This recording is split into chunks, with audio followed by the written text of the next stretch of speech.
Alright, let's go question 41. Here we said that we should find angle SPR. QTRST are points on a circle with center O, and we are given the angle STR is 37 degree. Angle at R is 59 degree. It follows the angle at S will also be 59 degree. Why? Because the two of them lie in the same segment. So angles that lie in the same segment are equal. So here the angle at S there is 59 degrees. Now where we are looking for the angle at, that's angle SPR, is an exterior angle.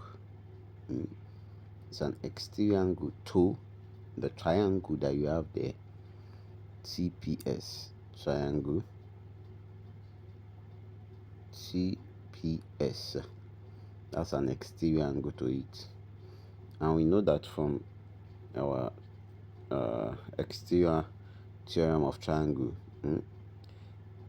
the sum of the opposite interior angle, the exterior angle, is equals to the sum of the two opposite interior angle. That's 37 plus 59 degrees. That will give us 96 degrees. So angle SPR is 96 degrees, which is option B.